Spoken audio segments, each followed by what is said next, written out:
Good morning. કેવું છે વિદ્યાર્થી મિત્રો? એક વર્ષ પછી તમને મળી રહ્યો છું, ઘણો આનંદ થાય છે. તમને એમ થતું હશે કે સર એક વર્ષ કેમ? સિમ્પલ જ વખત છે કે મારે સિમ્પલ જ તમને કેવું છે કે બધા જ તમે પોતાની જાતની હિન્દુ બોલો છો, બધાએ બહુ મેસેજ છોડ્યા happy new year, happy new year. તો ભાઈ કયું વર્ષ આપણું શરૂ થયું?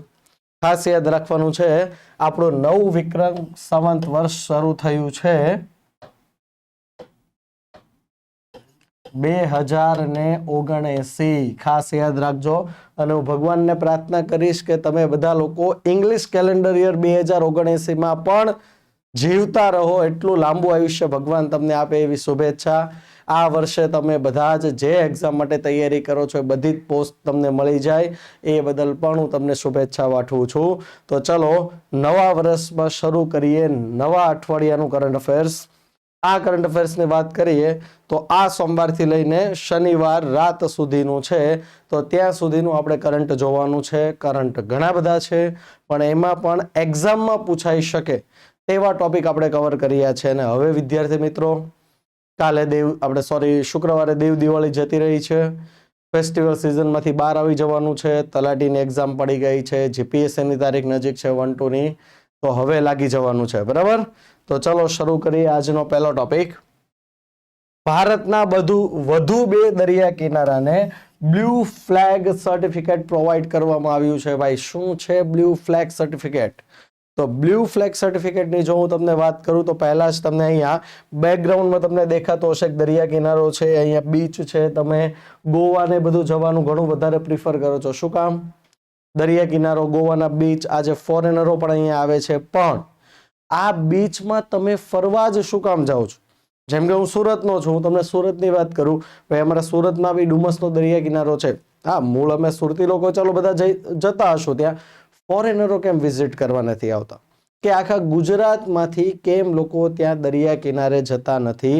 તો એનું કારણ છે બ્લુ ફ્લેગ સર્ટિફિકેટ. આ સર્ટિફિકેટ એવા જ દરિયા કિનારાને આપણે આપીશું કે જેમાં અલગ અલગ 33 માપદંડો ઉપર તે ખરું ઉતરેલું. હા, 33 માપદંડો છે, પણ એમાં પણ ઘણા મુખ્ય માપદંડોની તમને વાત કરું તો પહેલી જ બાબત હશે સ્વચ્છતા ઘણી હશે. તો જ ભાઈ મળવાનું છે. ઓબ્વિયસ વાત છે. તમે ક્યારેક સાંભળ્યું હશે એકદમ ક્રિસ્ટલ ક્લિયર દરિયા કિનારો હોય, તો આ બધા દરિયા કિનારા જે છે એનું પાણી તમે જો એકદમ બ્લુઇશ પાણી હોય, એકદમ ચોખ્ખા થયા. હા, પર્યાવરણને જાળવણી વાળું ત્યાં કાર્ય થતું હોય. મીન્સ કે ત્યાં નજીકમાં કોઈ પણ એવા ઉદ્યોગો નહીં હોય કે કોઈ પણ લોકો એવો કચરો નહીં ફેલાવતા હોય જે ત્યાંની મરીન બાયોલોજી જે છે એ ડિસ્ટર્બ થાય. તો આવા બધા જ્યારે તમે કાર્યો કરો છો અને જે વૈશ્વિક ધોરણો મુજબ જે 33 માપદંડો જે કીધા છે એ 33 માપદંડો પર જ્યારે તમે ખરા ઉતરો ત્યારે ભાઈ હું કહી શકું કે હવે તમને સર્ટિફિકેટ મળશે બ્લુ ફ્લેગ. અને ગુજરાતની વાત કરું તો ગુજરાતમાં એક દરિયા કિનારાને મળેલું છે શિવરાજપુર બીચ. કદાચ તમે સાંભળ્યું હોય તો. નેક્સ્ટ ટાઈમ જ્યારે દ્વારકા ફરવા જાઓ તો બેટ દ્વારકા જાઓ ને, ત્યાં બીચ આવેલો છે. તમે જોજો દરિયા વિશેની તમારી માન્યતા આખી ચેન્જ થઈ જશે. એકદમ બ્લુઇશ દરિયા કિનારો છે, એટલી ચોખ્ખાઈ છે, તમે જોવો તમારી અક્કલ પણ કામ નહીં કરે. તો આ બ્લુ ફ્લેગ સર્ટિફિકેટ જે છે એ જીપીએસસીમાં અત્યાર સુધીમાં 2 વખત સવાલ પૂછાઈ ગયો છે. અને અલગ અલગ એક્ઝામની વાત કરું તો ઘણું. તો આ વિધાનો સ્વરૂપે જ આ સવાલ આવે છે. કઈ રીતના વિધાનો બનશે જોઈએ. તો આ વાત કરું તો કરંટમાં જોઈએ તો કોને અત્યારે તો લક્ષદ્વીપના મિનિકોયથુંડી અને કદમત બીચને ડેનમાર્કની NGO foundation for environmental education FEE દ્વારા આંતરરાષ્ટ્રીય બ્લુ ફ્લેગ સર્ટિફિકેટ આપવામાં આવ્યું છે. કઈ સંસ્થા દ્વારા આપવામાં આવે છે તો ફરીથી કહી દઉં, ડેનમાર્કની છે NGO foundation for environmental education. ડેનમાર્કની છે. કરંટમાં કોને? લક્ષદ્વીપનું મિનિકોયથુંડી અને કદમત.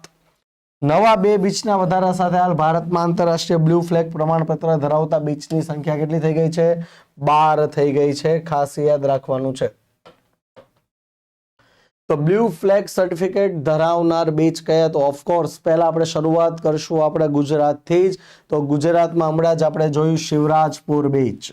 એની પછી દીવ આપણા ગુજરાતમાં જ આવેલું છે, પણ કેન્દ્ર શાસિત પ્રદેશ છે એટલે આપણે અલગથી લખેલું છે ઘોઘલા બીચ. એટલે ગુજરાતમાં કેટલા થઈ ગયા? 2. દ્વારકા શિવરાજપુર બીચ અને દીવનું Ghoghla beach. Tamil Nadu Kovalam beach, Puducherry Eden beach, Kasarkod beach Karnataka, Padubidri beach Karnataka, Rushikonda beach Andhra Pradesh, golden beach Odisha, Radhanagar beach Andaman Nicobar ટાપુ અને બે નવા ઉમેરાઈ ગયા મિનિકોયથુંડી બીચ અને કદમત બીચ. આ સાથે આપણા દેશમાં થઈ ગયા છે 12. આગળ જોઈએ તો સર્ટિફિકેટ વિશે. તો આ સર્ટિફિકેટ જે છે એ તમે જોઈ શકો છો બિન સરકારી આંતરરાષ્ટ્રીય સંસ્થા foundation for environmental education FEE દ્વારા આપવામાં આવે છે. ભારતમાં આપણું જે પર્યાવરણ મંત્રાલય જે છે તેણે ડિસેમ્બર 2017માં બ્લુ ફ્લેગ પ્રોજેક્ટનો આરંભ કર્યો હતો. કારણ કે હવે DYSOની એક્ઝામ ગઈ એટલે તમને ખબર પડી ગઈ હશે કે મંત્રાલયનું મહત્વ શું છે. કોઈ પણ ટોપિક જોઈશું તો એમાં ખાસ યાદ તમારે રાખવાનું રહેશે કે એમાં મંત્રાલય કયું લાગુ પડે છે. તો અહીંયા પર્યાવરણ મંત્રાલય લાગુ પડશે. ભારતમાં સૌ પ્રથમ ઓડિશાના ચંદ્રભાગા બીચને બ્લુ ફ્લેગ સર્ટિફિકેટ મળ્યું હતું. ભારતનું સૌ પ્રથમ કહું તો ઓડિશાનું ચંદ્રભાગા બીચ, ગુજરાતનું સૌ પ્રથમ બોલું તો શિવરાજપુર બીચ. મગજમાં રાખવાનું છે. બ્લુ ફ્લેગ સર્ટિફિકેટ ધરાવતા દરિયા કિનારાને દુનિયાનો સૌથી સ્વચ્છ દરિયા કિનારો માનવામાં આવે છે. આ વિશ્વનું સૌથી વધુ માન્યતા પ્રાપ્ત વોલન્ટરી ઇકો લેબલ છે. આજે તમે માનશો નહીં કે ગોવામાંથી હવે જે ફોરેનરો જે છે એ હવે આ બ્લુ ફ્લેગ સર્ટિફિકેટ જે રાજ્યોમાં છે ત્યાં ફરવા જઈ રહ્યા છે. શું કામ? ગોવા 2 કારણોસર બદનામ થઈ ગયું છે. એક તમને ખબર છે કે ઘણા બધા ફોરેનરો ઘણી વખત ગોવા આવી ગયા છે એટલે એને કંઈક નવું જોઈતું હતું. ને બીજું, આજે ગોવામાં ડ્રગ્સનું ચલણ એ હદે વધી ગયું છે કે ત્યાં ફોરેનરો સાથે પણ ઘણા અણબનાવો બની જાય છે. તો ફોરેનરોને સેફ રાજ્ય પણ જોઈતું છે અને સારો દરિયા કિનારો પણ જોઈતું છે. તો એને મળશે બ્લુ ફ્લેગ સર્ટિફિકેટ અને એમાં પણ ગુજરાતની કમ્પેરિઝનમાં તો કોઈ નહીં આવે. તમને ને મને ખબર છે દ્વારકા ભાઈ પવિત્ર નગરી આપણે જેને કહી શકીએ ને ત્યાં જો બ્લુ ફ્લેગ સર્ટિફિકેટ વાળું બીચ હોય એમાં કાંઈ બીજું આવે જ નહીં. બરોબર છે. તો હવે જ્યાં બ્લુ ફ્લેગ સર્ટિફિકેટ મળે છે ત્યાં ટુરિઝમ પણ વધે છે. તો હકીકતમાં આપણા રાજ્ય, આપણા દેશ માટે આ ઘણી ગૌરવવાળી વાત છે કે 12 નવા ટુરિઝમ સ્પોટ બની ગયા છે આપણી પાસે. કારણ કે 12 બ્લુ ફ્લેગ સર્ટિફિકેટ પણ બની ગયા છે. આ સર્ટિફિકેટ 33 માપદંડોના આધારે આપવામાં આવે છે. હમણાં જ આપણે જોયું. પણ 4 મુખ્ય ક્ષેત્રો કયા છે? તો પર્યાવરણ, શિક્ષણ અને એની માહિતી આપણે તમને અહીંયા મળતી હોવી જોઈએ. પાણીની ગુણવત્તા સૌથી શ્રેષ્ઠ અહીંયા હોવી જોઈએ. અને ક્યારે રહેશે? આજુબાજુમાં કોઈ પણ ઇન્ડસ્ટ્રી ના હોવી જોઈએ, પ્રદૂષણ ના થતું હોવું જોઈએ.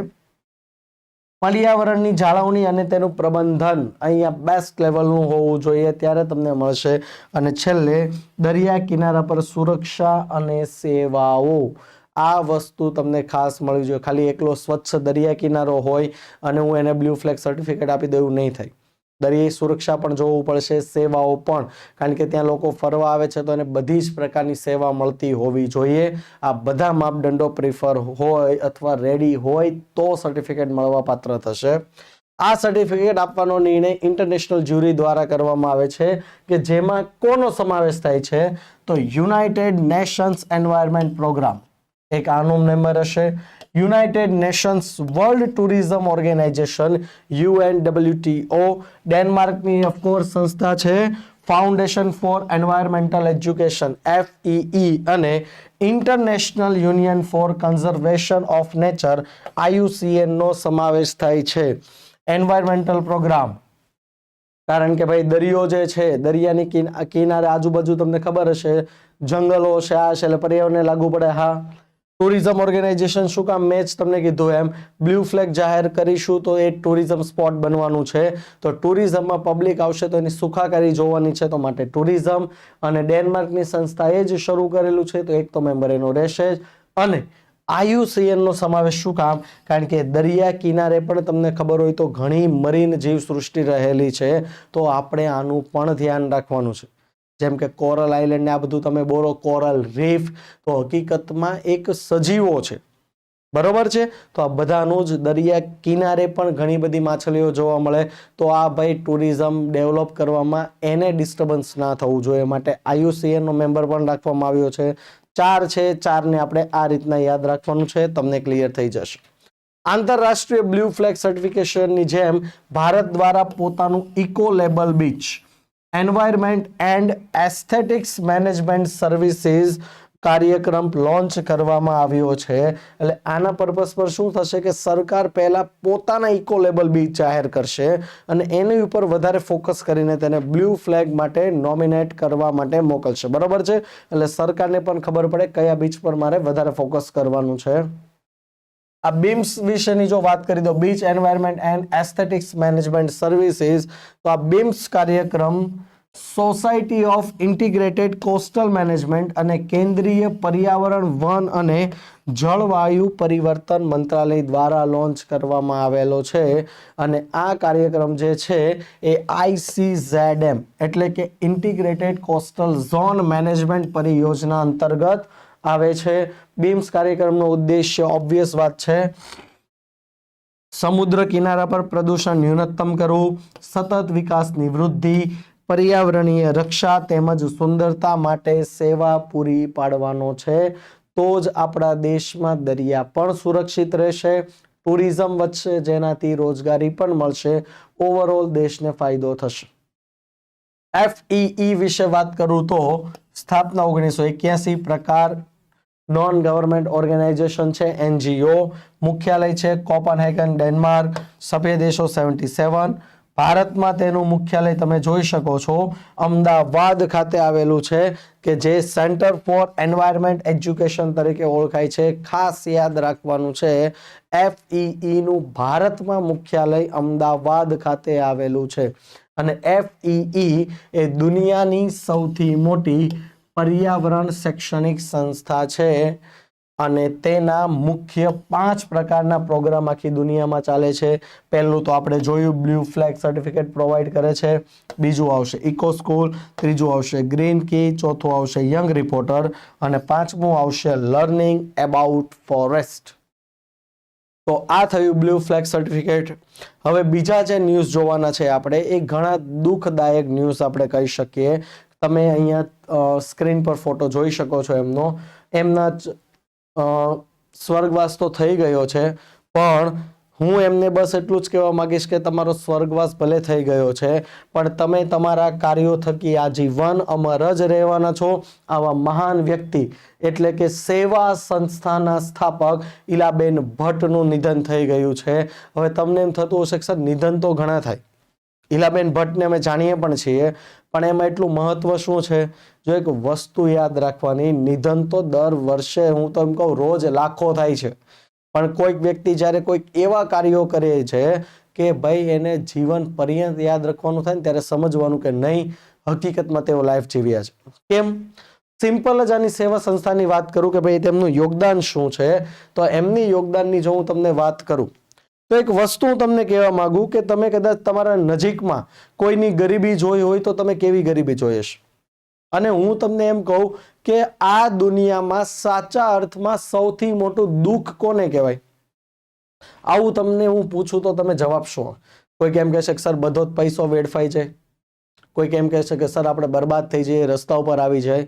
ભાઈ આ બધી વસ્તુ જે તમે વિચારો છો એ બધી વસ્તુ કેવી છે કે કાલ સવારે મહેનત કરીશું, ખભેથી ખભો મળે તો ફરીથી થઈ જશે. પણ આ દુનિયાનું સૌથી મોટું દુઃખ એ કહેવાય કે ભાઈ આપણે ભારત પુરુષ પ્રધાન દેશ છે, પુરુષ પ્રધાન સમાજ પણ છે અહીંયા. તો અહીંયા હું તમને વાત કરું કે પુરુષ એક જ કમાતો હશે, બાકી ઘરમાં બધા જ ખાવાવાળા હશે. આપણા ઘરની જ વાત કરી લો, પપ્પા કમાય છે, ઘરે ખાઈએ, પણ જેના બાળકો નાના છે અને એ ઘરનો કમાનાર મુખ્ય વ્યક્તિનું જ્યારે અવસાન થઈ જાય ને, એનાથી મોટું દુઃખ કોઈ નથી. શું કામ? એમણે એમની પત્ની છે અથવા માતા છે, કોઈ પણને ક્યારેય પણ રોજગારી અર્થે બહાર મોકલ્યા જ નથી. એમને ખબર જ નથી કે કઈ રીતના રૂપિયો મેળવવાનો છે. અને એક બાજુ એમના પરિવારની જવાબદારી આવી જાય. સાહેબ તમે માનશો નહીં, આ દુનિયામાં સારા વ્યક્તિ ખાલી તમારા ઘરમાં જે તમારા બ્લડ રિલેશન વાળા છે ને એ જ છે, બાકી આ દુનિયા ઘણી સ્વાર્થી છે. તો એમાં પણ જ્યારે કોઈ મહિલા આવી કન્ડિશનમાં મુકાય છે ત્યારે દુનિયા એને મદદ કરવાનું તો સાઈડમાં રહ્યું, શોષણ કરવાની વધારે શરૂઆત થાય છે. આ બધી જ વસ્તુ ઈલાબેન ભટ્ટે જોઈ અને સેવા સંસ્થાની સ્થાપના કરી કે જેમાં આવી કોઈ પણ મહિલાઓ કે જેના કમાનાર વ્યક્તિનું અવસાન થઈ ગયું છે અને સમાજમાં સ્વમાન ભેર જેને જીવવું છે એવી મહિલાને ઈલાબેન ભટ્ટ સેવા સંસ્થા થ્રુ તેમને રોજગાર શીખવાડે છે, ઘણા બધા પ્રકારના રોજગારની તાલીમ આપે છે, જે રોજગાર એને માફક આવી જાય છે તેમાં વધારે ડિટેલમાં એમને ટ્રેનિંગ આપે છે અને જ્યારે એમની ટ્રેનિંગ પૂર્ણ થાય, સપોઝ કોઈ મહિલા સિલાઈ કામમાં ઘણી સારી છે તો એમને સીવવાનો સંચો આપીને તેમને સંસ્થામાંથી બહાર મોકલે છે અને એ મહિલા સ્વમાન ભેર પોતાની જિંદગી જીવી શકે છે. તો આવા મહાન, આ તો મેં તમને ખાલી એમના જીવનની એક વાત કરી, આવી તો હજારો વાતો છે એમના જીવનની, એવા મહાન ઈલાબેન ભટ્ટનું આજે નિધન થઈ ગયું છે. તો એમના વિશે થોડુંક ડિટેલમાં જોઈએ તો ભાઈ, સેવા સંસ્થા થકી અસંખ્ય મહિલાઓને આત્મનિર્ભર કરનાર ઈલાબેન ભટ્ટનું 89 વર્ષની વયે 2 નવેમ્બરના રોજ અમદાવાદ ખાતે નિધન થઈ ગયું છે. 7 સપ્ટેમ્બર 1933 ના રોજ અમદાવાદ ખાતે જન્મ. પિતાનું નામ સુમંતરાય, માતાનું નામ વનલીલાબેન. 1956માં અર્થશાસ્ત્રના અધ્યાપક રમેશભાઈ ભટ્ટ સાથે તેમના લગ્ન. 52માં સુરતની MTB કોલેજમાંથી અંગ્રેજી વિષય સાથે BA ની ડિગ્રી. 54માં કાયદાશાસ્ત્રના અભ્યાસ બાદ વકીલાત શરૂ કરી. 1971માં ડિપ્લોમા ઇન લેબર એન્ડ કોઓપરેટિવ્સનો અભ્યાસ કર્યો હતો. હવે તમે જુઓ, અહીંથી એમની શરૂઆત થાય છે. વર્ષ 1955માં અમદાવાદમાં મિલ મજૂર સંઘ ટેક્સટાઇલ લેબર એસોસિએશનમાં તેઓ જોડાયા હતા. અહીંથી જ સાચી તેઓની સેવાકીય પ્રવૃત્તિની શરૂઆત થાય છે. તેમણે મહિલાઓને સામાજિક, શૈક્ષણિક અને આર્થિક સ્થાન આપી સ્વાવલંબી બનાવવા માટે વર્ષ 1972માં અમદાવાદ ખાતે, સેવાનું પૂરું નામ સેલ્ફ એમ્પ્લોયડ વુમન્સ એસોસિએશન એટલે કે સેવા સંસ્થાની સ્થાપના કરી હતી અને તેઓ વર્ષ 1972 થી 1996 દરમિયાન જનરલ સેક્રેટરી પદે પણ રહ્યા હતા. અને મોસ્ટ ઇમ્પોર્ટન્ટ બાબત છે, ખાસ યાદ રાખજો કે સેવા સંસ્થા દ્વારા અનસૂયા સામાયિક બહાર પાડવામાં આવે છે. અનસૂયા સામાયિક કઈ સંસ્થા? તો સેવા સંસ્થા દ્વારા બહાર પાડવામાં આવે છે. વર્ષ 1979માં સ્થપાયેલી સંસ્થા વુમન્સ વર્લ્ડ બેન્કિંગના તેઓ સ્થાપક સભ્ય હતા. તેઓ 1980 થી 98 સુધી તેના પ્રમુખ પણ રહ્યા હતા.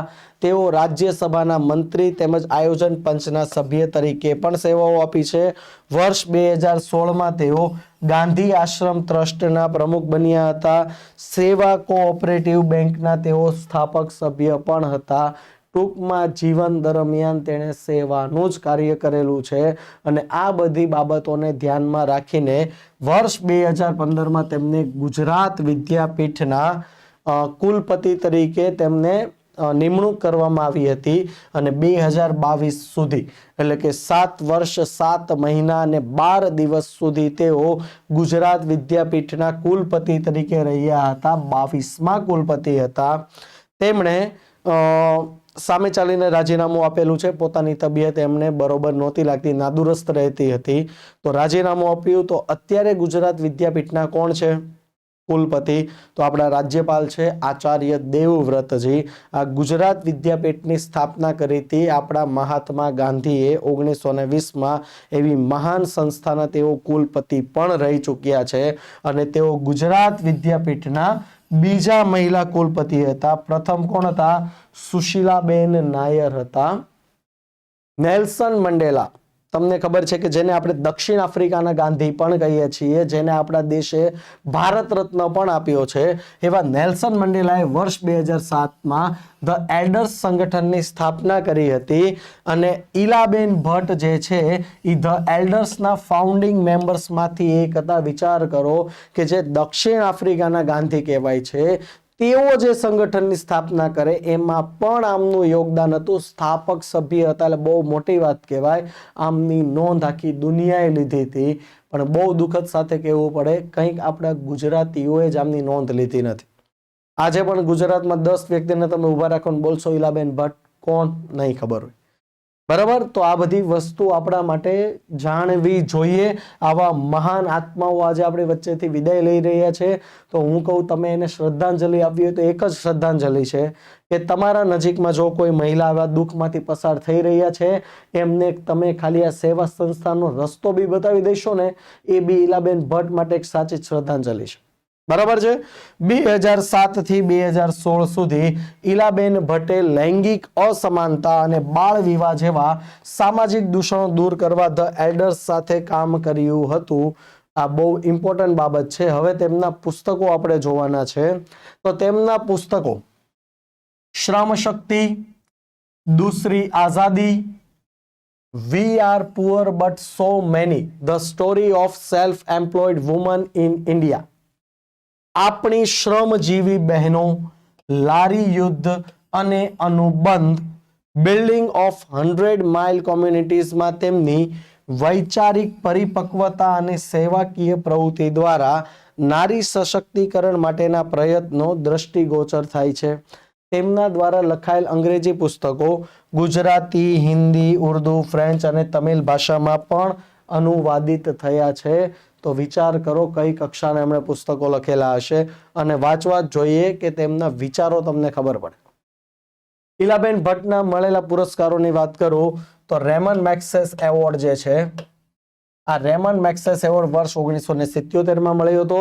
આ પુરસ્કાર જીતનારા તેઓ સૌ પ્રથમ ગુજરાતી હતા. ખાસ યાદ રાખવાનું છે. રાઇટ લાઇવલીહુડ પુરસ્કાર મળેલો છે. પદ્મશ્રી 1985, 1986 પદ્મભૂષણ, નીવાનો શાંતિ પુરસ્કાર 2010, બીજો 2010 ગ્લોબલ ફેરનેસ એવોર્ડ અને 2011 જોઈ શકો છો ઇન્દિરા ગાંધી શાંતિ પુરસ્કાર. ઘણો મોટો પુરસ્કાર કહેવાય. તો ખાસ યાદ રાખવાનું છે. નંબર 3 છે આપણા સીએમ ભૂપેન્દ્રભાઈ પટેલે તાજેતરમાં હમણાં નવો શ્રમિક સહાયક હેલ્પલાઇન નંબર, નવા ધન્વંતરી આરોગ્ય રથો અને સંપૂર્ણ તબીબી તપાસ યોજનાનો શુભારંભ કર્યો છે. તો આ શું છે સમજી લઈએ. તો તાજેતરમાં પહેલા ડિવાઇસોને અનુલક્ષીને જોઈએ તો વિભાગ કયો લાગુ પડશે? તો તાજેતરમાં શ્રમ, કૌશલ્ય વિકાસ અને રોજગાર વિભાગ ગુજરાત સરકાર દ્વારા શ્રમિક સહાયક હેલ્પલાઇન, નવા ધન્વંતરી આરોગ્ય રથ અને સંપૂર્ણ તબીબી તપાસ યોજનાનો શુભારંભ કરવામાં આવ્યો હતો. તો આ નવો હેલ્પલાઇન નંબર કયો છે, ક્યારે લગાવવાનો છે? તો શ્રમ કાયદાને લગતા પ્રશ્નો હોય, વેતનના પ્રશ્નો હોય, નોકરીમાંથી છૂટા કરવા, બોનસ ગ્રેજ્યુઇટી ન મળવું, સલામતી સંબંધી જોગવાઈઓનું પાલન વગેરે જેવી જ્યારે શ્રમિકોને સમસ્યા થાય છે તો એમના નિવારણ અર્થે વિવિધ શ્રમ કાયદાઓ હેઠળ મળતી ફરિયાદોના નિકાલ અને ઝડપી ન્યાય માટે ખાસ યાદ રાખજો 155372 નંબરથી શ્રમિક હેલ્પલાઇન સહાય શરૂ કરવામાં આવી છે અને 2022 બીજી ઘણી હેલ્પલાઇન શરૂ કરવામાં આવી છે. એનું કોષ્ટક આપણે જોઈ લેવાનું છે.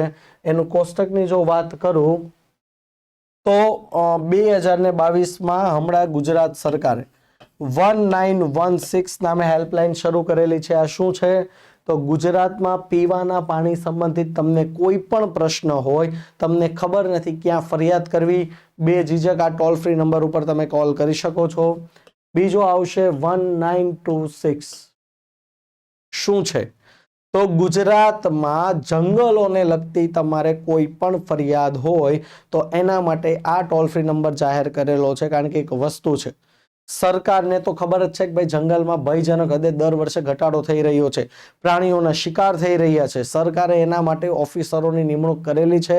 હું બધા જ ઓફિસરોને આવું નથી બોલતો, પણ કદાચ ક્યારેક કોઈક ઓફિસર હશે કે જે તે ક્રિમિનલ સાથે મળેલો હશે, જેના લીધે સરકારને સાચો અંદાજો આવતો નથી. પરંતુ આ બધી જ ગેરકાયદેસર પ્રવૃત્તિ છે એનો સાક્ષી કોણ હોય છે? એનો સાક્ષી ત્યાં જે તે નાગરિક હોય છે. પણ નાગરિકને ડર હોય છે કે અધિકારીને કેમ ફરિયાદ કરવી, રક્ષક જ કદાચ ભક્ષક હોય તો માટે સરકારે હવે તેમના માટે આ ટોલ ફ્રી નંબર જાહેર કર્યો છે કે ભાઈ હવે તમને જંગલમાં પુષ્પા દેખાય છે, ઝુકેગા નહીં. ખબર છે ને કે ભાઈ જંગલોમાં લાકડા કાપતા મળી જાય પુષ્પા, તો હવે તમારે ડરવાની જરૂર નથી. ઓફિસર તમને એમ લાગે કે આમાં સંડોવાયેલો છે, બેઝિઝક 1926 ઉપર કોલ કરી દો, સરકાર ડાયરેક્ટ એક્શન લેશે. પણ સરકારે આની સાથે એક બીજો ટોલ ફ્રી નંબર જાહેર કરેલો છે 1925 કે ભાઈ ગુજરાતમાં આપણા માટે બધા જંગલો મહત્વના તો છે જ, પણ એમાં પણ હું તમને એમ કહું આપણે ગુજરાત માટે સૌથી અગત્યનું જંગલ કયું છે? તો તમે મને કયું કહેશો?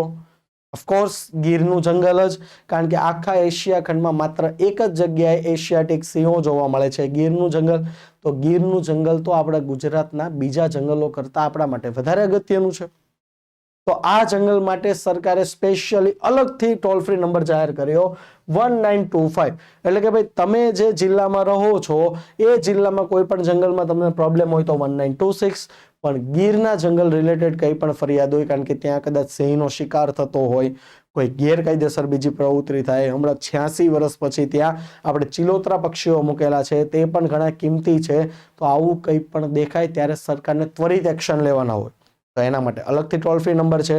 પછી આ વર્ષે 2022માં ગુજરાત સરકારે એક બીજો ટોલ ફ્રી નંબર જાહેર કર્યો 14567. તો 14567 ટોલ ફ્રી નંબર શેના માટે છે? તો 60 વર્ષ કે તેથી વધુ ઉંમરના આપણા ગુજરાતના જે સિનિયર સિટીઝનો છે એને કંઈ પણ માહિતી જોઈતી હોય, પછી ગવર્મેન્ટ રિલેટેડ હોય, યોજના રિલેટેડ હોય કે કોઈ પણ આરોગ્ય રિલેટેડ હોય, કંઈ પણ માહિતી જોઈતી છે તો આપણે એ સિનિયર સિટીઝન એટલે કે એ આપણા વડીલોને હવે કોઈ પણ જગ્યાએ ધક્કો ખાવાની જરૂરિયાત નથી. તેમણે સિમ્પલ આ ટોલ ફ્રી નંબર ઉપર કોલ કરવાનો છે, સરકાર બધી જ માહિતી તેમને પ્રોવાઈડ કરી દેશે. આ તો 4 ટોલ ફ્રી નંબર જાહેર થયા છે. ક્યારે? 2022માં. આ યાદીમાં તમારે નવો ટોલ ફ્રી નંબર એડ થઈ ગયો છે 155372, અને બીજા ટોલ ફ્રી નંબર તો આપને ખબર જ છે, જેમ કે 1962 તમને ખબર હશે. આ શું છે? આ એક જાગૃત નાગરિક તરીકે આપણને ટોલ ફ્રી નંબર ખબર હોવો જોઈએ કે રસ્તામાં તમે કોઈ પણ પશુ છે, પ્રાણી છે કે પક્ષી છે, એને તમે કોઈ પણને ઘાયલ થયેલા જોયા છો, તમે જોઈ શકો છો કે ભાઈ એમને ઘણા ઘાયલ થયા છે, અથવા કોઈ બીમાર પશુ પક્ષીને તમે જોઈ રહ્યા છો, તો ખાલી એવું નહીં બોલવાનું ઓહો મને આમને જોઈને ઘણું દુઃખ થયું. દુઃખ બધાને થાય, પણ તમારે ખીચામાંથી એક રૂપિયો પણ કાઢવાનો નથી. તમારે ખાલી કોલ કરવાનો છે 1962. આ છે કરુણા એનિમલ એમ્બ્યુલન્સનો ટોલ ફ્રી નંબર. અહીંયા તમારે કોલ કરવાનો છે, જેનો પણ કોઈ ચાર્જ લાગવાનો નથી. સિમ્પલ લોકેશન આપો કે ભાઈ અહીંયા જે અમારી ગાય માતા જે છે એમનું એક્સિડન્ટ થયું છે, તમે આવો. તમારો આ એક કોલ એ અબોલ પ્રાણી અથવા પક્ષીનો જીવ બચાવી શકે છે. તો આવા પ્રાણીઓ પક્ષીઓ માટે 1962, અને આપણી જેવા સામાજિક પ્રાણીઓ માટે તો તમને ખબર જ હશે 108. બરાબર છે? તો ખાસ યાદ રાખવાનું છે, આ હેલ્પલાઇન નંબર શ્રમિકનો આપણને નવો મળ્યો છે, તો આ જૂના પણ બધા આપણને ખબર હોવા જોઈએ. કદાચ જોડકું પણ પૂછી શકું. આગળ વાત કરું તો જેના દ્વારા શ્રમિકોના કલ્યાણ તેમજ સામાજિક સુરક્ષા માટેની વિવિધ બોર્ડ દ્વારા અમલી યોજનાઓની માહિતી અને સહાય અંગે માર્ગદર્શન પણ તમને આ ટોલ ફ્રી નંબર પરથી મળી શકશે. હવે હમણાં આપણે વાત થઈ સંપૂર્ણ તબીબી તપાસ યોજના, તો તમને એમ થશે કે સર આપણે શ્રમયોગી સંપૂર્ણ કઈ પ્રિન્ટિંગ મિસ્ટેક છે? નહીં. ગુજરાતમાં આ શ્રમયોગી સંપૂર્ણ તબીબી તપાસ યોજના અમલમાં હતી, જેને સરકારે કંઈક નવું એમાં અપડેટ લાવીને સંપૂર્ણ તબીબી તપાસ યોજનાનો શુભારંભ કર્યો છે. તો જૂની યોજના શું હતી? તો ગુજરાત શ્રમયોગી કલ્યાણ બોર્ડની આ યોજના અંતર્ગત આયુષ્યમાન ભારત યોજનામાં સામેલ હોસ્પિટલોમાં 17 થી વધુ ટેસ્ટ દ્વારા શારીરિક તપાસ કરવામાં આવશે. શ્રમયોગી આપણા મજૂર ભાઈઓ બહેનોની. શું કામ? આપને લોકોને તો કંઈક થોડુંક બી થશે તો આપણે હોસ્પિટલની મુલાકાત લઈ લેશું, પણ આ લોકો પૈસાના અભાવે નથી મુલાકાત લેતા, કદાચ સિવિલ હોસ્પિટલમાં એમાં પણ નહીં જતા હોય. એટલે શું થશે કે જ્યારે આપણા શ્રમિક ભાઈઓ બહેનોને જ્યારે અતિશય કે જે હવે દુખાવો સહન પણ નહીં કરી શકે એવી કન્ડિશન થશે, ત્યારે તે હોસ્પિટલમાં જશે, અને ત્યારે 90 થી 95% કેસમાં તો ઘણું મોડું થઈ ચૂક્યું હોય છે, કારણ કે જે તે બીમારી ઘણી સ્પ્રેડ થઈ ગઈ હોય છે. તો સરકારે આપણા શ્રમજીવી ભાઈઓ બહેનોના માથે આવું કંઈ પણ ના થાય, એમનો પરિવાર નોંધારો ના બને, એના માટે આપણી ગુજરાત સરકારે આ યોજના બહાર પાડી હતી, જેમાં આપણે 17 થી વધુ ટેસ્ટ કરવાના હતા. હવે આજના સમયમાં તમને ખબર હશે કે સિમ્પલ બ્લડ રિપોર્ટ કરાવવો હોય તો પણ 200-300 રૂપિયા થાય છે. અને આ તો હું વાત કરું છું નાના શહેરોની. મોટા શહેરો, મોટી હોસ્પિટલ વધારે રૂપિયા. તો 17 ટેસ્ટ તો હું તો એમ કહું 10-20 હજાર રૂપિયાના તો થતા હશે, જે સામાન્ય શ્રમિકો માટે અશક્ય બાબત છે.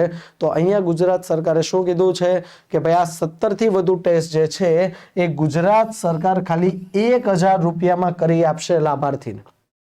અને એમાં પણ પાછી ગુજરાત સરકારે ચોખવટ કરી છે કે ગુજરાતનું જે શ્રમયોગી કલ્યાણ બોર્ડ જે છે એ 1000 માંથી 500 રૂપિયા તો શ્રમયોગી કલ્યાણ બોર્ડ ભોગવશે અને બાકીની રકમ જે 500 રૂપિયાની છે એ લાભાર્થી પોતે અથવા તો કોઈ સંસ્થા દ્વારા જો આ કોઈ આવો સારા ઉદ્દેશ્યથી કાર્યક્રમ લોન્ચ કરવામાં આવે છે તો એ સંસ્થા ભોગવશે. પણ હું એમ કહું ચલો સંસ્થા નહીં ભોગવે તો એક શ્રમિક ખાલી 500 રૂપિયામાં 17 થી વધુ ટેસ્ટ કરી શકતો હતો. પણ હવે સરકારને એમ થયું કે કદાચ કોઈ શ્રમિક માટે 500 રૂપિયા પણ શક્ય નહીં હોય, કોઈ સંસ્થા પણ કદાચ નહીં મળે. ને ઘણી બધી આ યોજનામાં આપણને જાણવા મળ્યા કે ભાઈ કઈ કઈ વસ્તુની પ્રોબ્લેમ આવતી હતી. તો અહીંયા સરકારે શું કર્યું કે ભાઈ અહીંયા સરકારે આગળ જોઈ લઈએ. ઓકે, તો અહીંયા સરકારે શું કર્યું કે ભાઈ આ નવી યોજના જે લોન્ચ કરી સંપૂર્ણ તબીબી તપાસ યોજના, તો આ સંપૂર્ણ તબીબી તપાસ યોજનામાં ખાલી સરકારે ચેન્જીસ શું લાવ્યા? તો અહીંયા સરકાર ચેન્જીસ લાવી કે જ્યાં 1000 રૂપિયામાંથી 500 સરકાર ચૂકવતી હતી એ સરકારે ચેન્જ કરીને નવી યોજનામાં શું કર્યું? તમામ ખર્ચ જે છે એ ગુજરાત સરકારનું શ્રમયોગી કલ્યાણ બોર્ડ જ હવે ઉપાડી લેશે. શ્રમિકોને કંઈ જ કરવાનું નથી. હવે ખાલી શ્રમિકોને આ ટેસ્ટ કરાવવા જવાનું છે. અને પ્લસ આ સંપૂર્ણ તબીબી તપાસ યોજનામાં પાછું સરકારે બીજી વસ્તુ શું અપડેટ કરી કે આ રિપોર્ટ જ્યારે શ્રમિક લેવા આવશે તો આ રિપોર્ટ પણ આ સરકાર ફિઝિશિયનના હાથે તેમને આપવામાં આવશે. એટલે કે એક ફિઝિશિયનની મુલાકાત પણ શ્રમિક માટે સેટ કરવામાં આવશે, જેનાથી ફિઝિશિયન તેમને બોલી દેશે કે ભાઈ શું તમને થયું છે, ક્યાં તમારે ધ્યાન રાખવાનું છે. આનાથી આપણા શ્રમિક ભાઈઓ બહેનોને લાંબી બીમારી જે એમને ભવિષ્યમાં થવાની છે પહેલેથી જ ડિટેક્ટ થઈ જશે અને ઓછા ખર્ચે તેમની સારવાર થઈ જશે. અને આ ખર્ચ પણ તેમને આયુષ્યમાન અંતર્ગત જ મળવાનો છે. તો આ સંપૂર્ણ તબીબી તપાસ યોજના છે, ખાસ યાદ રાખવાનું છે. મેડિકલ હેલ્થ યુનિટ એટલે કે ધન્વંતરી આરોગ્ય રથની વાત કરું તો આપણા શ્રમિક ભાઈઓ બહેનો માટે જ સરકારે આ રથની શરૂઆત કરી છે. જેમ કે બાંધકામ સાઇટ છે, કડિયા નાકા છે, શ્રમિક વસાહતો ઉપર. પણ અહીંયા સરકારે શું કીધું છે કે આ શ્રમિકોની સંખ્યા હોવી જોઈએ 50 થી વધુ.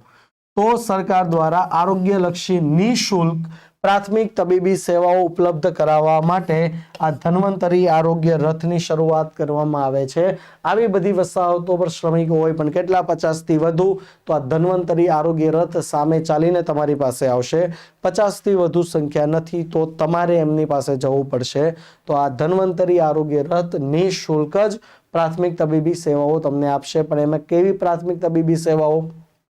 તો ભાઈ સામાન્ય રોગો છે, તાવ, ઝાડા, ઉલટી, અથવા તો કોઈ ચામડીના રોગો છે, સામાન્ય પ્રકારની ઈજાઓની સારવારો છે, સગર્ભા માતાની પ્રાથમિક તપાસ છે, વિવિધ પ્રકારની લેબોરેટરી સેવાઓ પણ એમાં પણ કઈ હિમોગ્લોબિન છે, malaria, blood sugar, pregnancy test વગેરે, તેમજ આ બધાને લગતી નિઃશુલ્ક દવાઓ આ સુવિધા અંતર્ગત જ ઉપલબ્ધ કરાવવામાં આવે છે. ઘણી જ સારી સેવા કહેવાય. તો તમે આ મગજમાં રાખો અને આનો ઉપયોગ કરવો. ચલો, અને છેલ્લું છે કે ગુજરાતીમાં અભ્યાસક્રમો તૈયાર કરવા માટે ડોક્ટર જે.એમ. વ્યાસની અધ્યક્ષતામાં કમિટીની રચના કરવામાં આવી રહી છે. મધ્યપ્રદેશ સરકારે લોન્ચ કરી દીધો, ઉત્તર પ્રદેશ સરકારે લોન્ચ કરી દીધો. હવે ભાઈ વારો છે આપણી ગુજરાત સરકારનો કે ભાઈ એન્જિનિયરિંગ છે, મેડિકલ છે, અન્ય વ્યવસાયિક અભ્યાસક્રમો છે, આ બધા જ હવે આપણે ગુજરાતી ભાષામાં લાવીશું. તો તમને એમ થશે સર આ વસ્તુ તો હકીકતમાં ખોટી ના કહેવાય કે ભાઈ ડોક્ટરનો કોર્સ ગુજરાતીમાં ભણવાથી ફાયદો શું? ભાઈ સિમ્પલ લોજિક છે. તમારી પાસે કોઈ આવશે, હમણાં આપણે આગળ જ જોયું, અહીંયા હું ડાયરિયા શબ્દ મેં નહોતો યુઝ કર્યો શ્રમિકોમાં. અહીંયા મેં શું યુઝ કર્યું? ઝાડા જ કર્યું ને, તાવ જ બોલ્યો ને, ફીવર નથી બોલ્યો હું. તો ભાઈ તમારે ડોક્ટર બનવું છે ને પ્રેક્ટિસ તમારે ગુજરાતમાં જ કરવી છે. તો 99% તમારા દર્દીઓ જે છે એ કેવા આવવાના છે? ગુજરાતી જ આવવાના છે. તો ભાઈ એક સિમ્પલ લોજિક છે કે આજે ગામડાનો મારો વિદ્યાર્થી જે છે એ ઘણા વિદ્યાર્થીઓ ઇંગ્લિશના ડરે અભ્યાસક્રમોમાં નથી જતા. અને તમને ને મને ખબર છે કે ભાઈ આ સેમ કન્ટેન્ટ જો હું હમણાં તમને હિન્દીમાં ભણાવું કે ઇંગ્લિશમાં ભણાવું તો એમાં કદાચ તમે જોશો અને ગોખશો, પણ ગુજરાતીમાં ભણીએ છીએ તો તમને ખબર છે કે તમને અંદર સુધી ઉતરી જાય છે. કારણ શું? આ જ તો માતૃભાષાનો પ્રભાવ છે. અને એ માતૃભાષામાં જો અભ્યાસક્રમ થાય ને એ અભ્યાસક્રમ ભણીને કોઈ ડોક્ટર બને ને તો હું એમ કહું રટ્ટા મારવા વાળા ડોક્ટર કરતા તો આ ડોક્ટર વધારે સારા બનશે. આ એન્જિનિયરો કરતા આપણા દેશી ભાષામાં ભણેલા એન્જિનિયરો હશે ને એ વધારે સારા હશે. તો એના માટે આપણી ગુજરાત સરકાર કમિટી રચના કરવા જઈ રહી છે કે જેમાં ઇજનેરી, તબીબી, અન્ય વ્યવસાયિક અભ્યાસક્રમો માતૃભાષામાં ગુજરાતીમાં તૈયાર કરવામાં આવશે. અને અહીંયા આપણે નેશનલ ફોરેન્સિક સાયન્સ યુનિવર્સિટીના કુલપતિ ડોક્ટર JM વ્યાસજીની અધ્યક્ષતામાં આ સમિતિમાં આપણે કુલપતિઓ છે, ઇજનેરી તબીબી શાખાના શિક્ષણવિદો એટલે કે પ્રોફેસરો છે, ઉચ્ચ અને ટેકનિકલ શિક્ષણના અધિકારીઓનો સમાવેશ કરીશું અને માતૃભાષામાં અભ્યાસક્રમો તૈયાર કરવાનો નિર્ણય જે છે એ નવી શિક્ષણ નીતિ 2020 અંતર્ગત કરવામાં આવ્યો છે.